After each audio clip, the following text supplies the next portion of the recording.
মঙ্গলবার ঐতিহ্যবাহী বড়মার মন্দিরে পুজো দিতে আসছেন মুখ্যমন্ত্রী মমতা বন্দ্যোপাধ্যায়। নৈহাটি উপনির্বাচনের পর মুখ্যমন্ত্রী এই নৈহাটি সফর যথেষ্ট তাৎপর্যপূর্ণ বলেই মনে করা হচ্ছে। আজ মুখ্যমন্ত্রীর এই সফর ঘিরে জেলা প্রশাসনিক স্তরের শীর্ষ কর্তারা এদিন নিজেদের মধ্যে রণকৌশল বৈঠক করেন। নৈহাটির বড়মা পুজো সমিতির ট্রাস্টের সাথে নিরাপত্তা বিষয়ক বিশেষ বৈঠক করেন মুখ্যমন্ত্রীর নিরাপত্তার দায়িত্বে থাকা পুলিশ কর্মীরা। ব্যারাকপুরের পুলিশ কমিশনার আলোক রাজারিয়া, ব্যারাকপুরের মহকুমা শাসক সৌরভ বারিক, অন্যান্য পদস্থ আধিকারিকেরা। বড়মা কমিটির সভাপতি তথা নৈহাটি পৌরসভার চেয়ারম্যান অশোক চট্টোপাধ্যায় বলেন, কোনো রাজনৈতিক কর্মসূচি নয়, মুখ্যমন্ত্রীর অনেক দিনের ইচ্ছাকে মান্যতা দিয়ে আগামীকাল তিনি বড়মার দর্শন করতে আসছেন। তিনি মুখ্যমন্ত্রীর নিরাপত্তা বিষয়ক আলোচনা করা হলো। এইটাই হবে কিন্তু বুঝলেন, এই যে প্ল্যাটফর্মটা ওঠায় প্রেসের প্ল্যাটফর্মটা এই জায়গাটা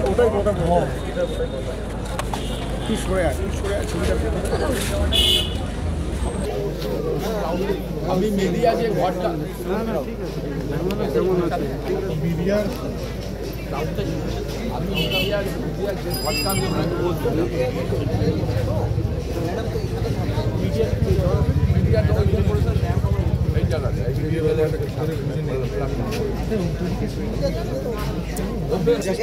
ভালো করে এত হুড়াহুড়ি করবে না, মুশকিল হয়ে যাবে সামলাতে।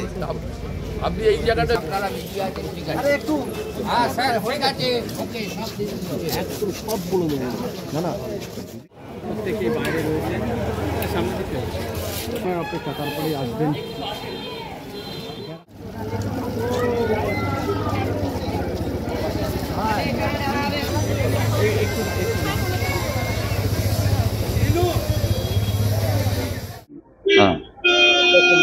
মুখ্যমন্ত্রী আসছেন, আমাদের যতদূর সম্ভব 2:30 থেকে 3টের মধ্যে আসবেন এবং তিনি কোনো রাজনৈতিক কর্মসূচি নিয়ে আসছেন না।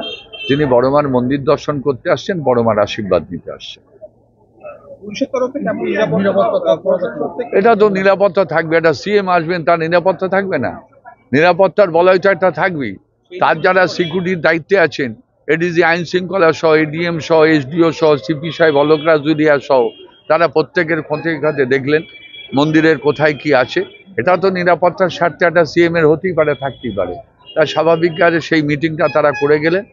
এখন নৈহাটি পৌরসভায় নৈহাটি যারা বারাকপুর সাব ডিভিশনের পুলিশ আছে তাদের নিয়েও বসবে, তাদের নিয়ে একটা আলোচনা হবে এবং তিনি কোন পথ দিয়ে আসবেন, পথটা নিরাপত্তা বলায় মোড়া থাকবে, এটাও তো স্বাভাবিক।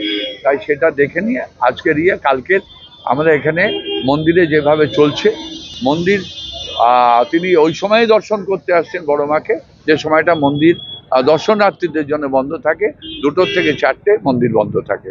সেই সময়টা দর্শনার্থীদের অসুবিধা না করে, বড়মার ভক্তবৃন্দের কোনো অসুবিধা না করে তিনি দর্শন করে বড়মার আশীর্বাদ নিয়ে চলে যাবেন। হ্যাঁ